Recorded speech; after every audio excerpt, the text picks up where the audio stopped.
నమస్తే, నేను మీ JK. Welcome to Hasa TV. Chennai Bengaluru మధ్య నిర్మిస్తున్నటువంటి ఎక్స్ప్రెస్ వేకి సంబంధించినటువంటి అప్డేటు ఈ వీడియో ద్వారా వివరిస్తాను. దీనికి ఎక్కడెక్కడ పనులు జరుగుతున్నాయి, ఎక్కడెక్కడ పనులు స్లో జరుగుతున్నాయి, ఎక్కడెక్కడ పనులు పూర్తయ్యాయి, ఎక్కడ ఇంకా పనులు చేయాల్సి ఉంది అనేటువంటి విషయాలను పూర్తిగా వీడియో ద్వారా వివరిస్తాను. వీడియో చివరి దాకా చూసి ఒక్క లైక్ ఇవ్వండి ఫ్రెండ్స్. అలాగే మీ అభిప్రాయాన్ని కామెంట్ రూపంలో కామెంట్ సెక్షన్లో తెలియజేయండి ఫ్రెండ్స్. కర్ణాటకలోని బెంగళూరు నుంచి తమిళనాడులోని చెన్నై వరకు అంటే ఆంధ్రప్రదేశ్ మీదుగా నిర్మిస్తున్నటువంటి ఈ యొక్క ఎక్స్ప్రెస్ హైవే ఈ ప్రజెంట్ నిర్మాణం జరుగుతుంది. ఇది కొత్తగా నిర్మిస్తున్నటువంటి 26 కొత్త ఎక్స్ప్రెస్ హైవేల్లో ఇదొకటి. ఈ ప్రాజెక్ట్ వచ్చేసి 2011లో రూపొందించబడింది. అలాగే చెన్నై బెంగళూరు ఎక్స్ప్రెస్ వేకి 2022లో దీనికి శంకుస్థాపన అయితే చేయడం జరిగింది. దీన్ని నేషనల్ ఎక్స్ప్రెస్ వే 7 అని నామకరణం కూడా చేశారు.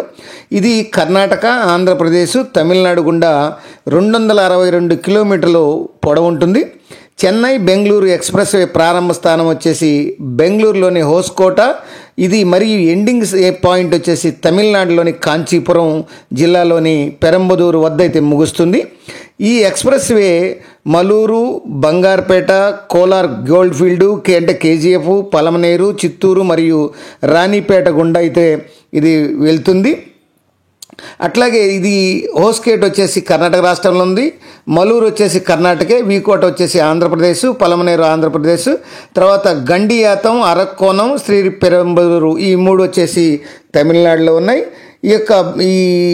దీన్ని ఈ చెన్నై బెంగళూరు ఎక్స్ప్రెస్ వే యొక్క లక్షణాలు ఏంటంటే ఇది మొత్తం దీని ఎక్స్ప్రెస్ వేలో 8 ప్రధాన వంతెనలు కట్టారు.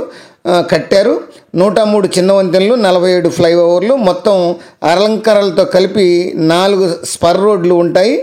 ఇది చాలా సుందరంగా తయారు చేసినటువంటి రహదారి ఇది ఎక్స్ప్రెస్ వే.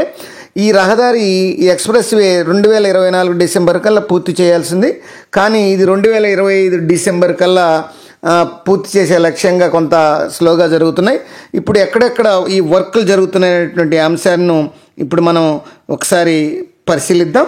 కేంద్ర ప్రభుత్వం అందించినటువంటి నివేదిక ప్రకారం ఈ ఋతుపవనాలు, వర్షాలు, యూటిలిటీ షిఫ్టింగ్ జాప్యాలు, ఈ రుణ ప్రాంత ఆమోదాలు మరియు కాంట్రాక్టర్లు ఎదుర్కొంటున్నటువంటి ఆర్థిక పరిమితులు వంటి కారణాల వల్ల ఈ ఎక్స్ప్రెస్ వేను డిసెంబర్ 2025 నాటికి పూర్తిగా పనిచేయడం ప్రారంభిస్తుందని ఈ యొక్క గవర్నమెంట్ తెలియజేసింది. బెంగళూరు సమీపంలోని హోస్కోట నుంచి ఆంధ్రప్రదేశ్లోని చిత్తూరు మీదుగా తమిళనాడులోని పెరంబదూరు వరకు 262 కిలోమీటర్ల విస్తీర్ణంలో ఉన్నటువంటి ఎక్స్ప్రెస్ వే ఆంధ్రప్రదేశ్, తమిళనాడును రెండు రాష్ట్రాల్లో కొంచెం అసంపూర్తిగా ఉంది. ఇక తమిళనాడు విభాగాలు చూస్తే ఇటీవల కేంద్ర మంత్రి నితిన్ గడ్కరీ చెప్పినటువంటి విధానం ప్రకారం 106 కిలోమీటర్లు తమిళనాడు విస్తరణను 4 విభాగాలుగా నిర్మిస్తున్నారన్నారు. గుడిపాల ఏపీలోని గుడిపాల నుండి వాలాజాపేట 72% పనులు పూర్తయినాయన్నారు రోడ్డు పని. అట్లానే వాలాజాపేట నుంచి అరక్కోణం 90% పనులు పూర్తయ్యాయి. అరక్కోణం నుంచి కాంచీపురం వరకు 52% పూర్తయినాయి. కొంచెం చాలా ఆలస్యంగా జరుగుతుందని మంత్రి పేర్కొనడం అయితే జరిగింది. అట్లనే కాంచీపురం నుంచి శ్రీ పెరంబదూరు వరకు కేవలం 65% మాత్రమే ఈ యొక్క పూర్తయినాయని చెప్పడం జరిగింది. ఇక కర్ణాటక పరిధిలో పూర్తయినటువంటి 71 కిలోమీటర్ల కర్ణాటక స్ట్రెచ్ ఇప్పటికే ఉపయోగంలో ఉంది. ప్రధానంగా స్థానికులు ఈ లాంగ్ డ్రైవ్లో ఈ 71 కిలోమీటర్ల ఈ ఎక్స్ప్రెస్ హైవేలో ఆస్వాదిస్తున్నారు అని చెప్పచ్చు. కర్ణాటకలో ఉన్నటువంటి ఈ యొక్క ప్రాజెక్టు గురించి అధికారులు మరియు ప్రయాణికులు కొందరు దీని మీద తమ అభిప్రాయాలను కూడా వెలుబుచ్చారు. ఎక్స్ప్రెస్ వేకు మూలూరు, బంగారుపేట మరియు బేతమంగళ వద్ద ఈ యొక్క ఎగ్జిట్ మరియు ఎంట్రీ పాయింట్లు ఉన్నాయి. మొత్తం స్ట్రెచ్ ఇంకా పూర్తి కాకపోవడంతో ఎటువంటి టోల్ రుసుములు వసూలు చేయట్లేదు. ఎక్స్ప్రెస్ వే ఇప్పుడు స్ట్రెచ్ చుట్టూ ఉన్నటువంటి స్థానికులు లాంగ్ డ్రైవ్కి వెళ్ళే వరకు చాలా ఉపయోగంగా ఉందని వీళ్ళు చెప్తున్నారు. బహుళ నివేదికల ప్రకారం 262 కిలోమీటర్ల ఎక్స్ప్రెస్ వే బెంగళూరు మరియు చెన్నై మధ్య ప్రయాణ సమయాన్ని 6 గంటల నుంచి 3 గంటలకు తగ్గిస్తుందని అయితే వీరు సంతోషాన్ని వ్యక్తం చేస్తున్నారు. ఇప్పుడు ఈ యొక్క బెంగళూరు చెన్నై నేషనల్ హైవే 7 మీకు మ్యాప్ ద్వారా అయితే మీకు చూపిస్తాను. ఇప్పుడు మనం చూస్తున్నది ఈ బ్లూ లైన్ వచ్చేసి ఇది కర్ణాటకలోని బెంగళూరు నుంచి తమిళనాడులోని చెన్నై మధ్య నిర్మిస్తున్నటువంటి ఎక్స్ప్రెస్ హైవే లైన్కి సంబంధించి బ్లూ లైన్ ఇది. ఇక్కడ మనం ఇప్పుడు మ్యాప్ ద్వారా చూస్తే ఇది చూడండి, ఇక్కడ బెంగళూరు దగ్గర హోస్కోట్ దగ్గర ఇది కర్ణాటకలో మొదలవుతుంది. ఈ హోస్కోట్ దగ్గర మొదలైనటువంటి ఈ యొక్క రహదారి మొత్తం 262 కిలోమీటర్లు ఉంటుంది. అక్కడి నుంచి ఇది ములార్ దగ్గర కర్ణాటకలోనే ములార్ మీదుగా ఇది ఆంధ్రప్రదేశ్లోకి ప్రయాణిస్తుంది. తర్వాత వెంకటగిరి సమీపంలో ఇది వెళ్తుంది.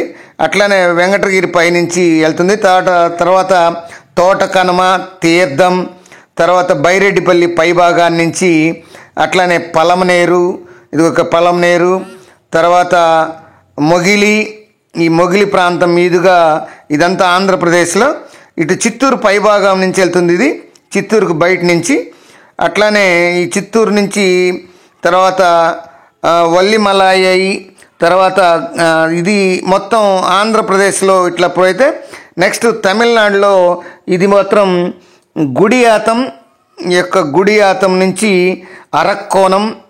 అరక్కోణం మీదుగా ఇది తర్వాత ఈ పెరంబదూరు వరకు, శ్రీపెరంబదూరు వరకు ఇది చూడండి, శ్రీపెరంబదూరు వరకు ఈ ఎక్స్ప్రెస్ హైవే నిర్మించబడుతుంది. మొత్తం ఈ ఎక్స్ప్రెస్ హైవే వచ్చేసి 6 వరుసలుగా, కొన్ని చోట్ల మాత్రం 4 వరుసలుగా ఉంది. మొత్తం 262 కిలోమీటర్ల ఈ బెంగళూరులోని చెన్నై యొక్క బెంగళూరు నుంచి చెన్నై వరకు నిర్మిస్తున్నటువంటి చెన్నై ఎక్స్ప్రెస్ హైవే ఇది ఎక్కడెక్కడ ఆగిందో కూడా మీకు ఇంతకుముందు చెప్పున్నాను. అది ఫ్రెండ్స్, మరొక అంశంతో మళ్ళీ మీ ముందుంటాను ఫ్రెండ్స్. జై హింద్.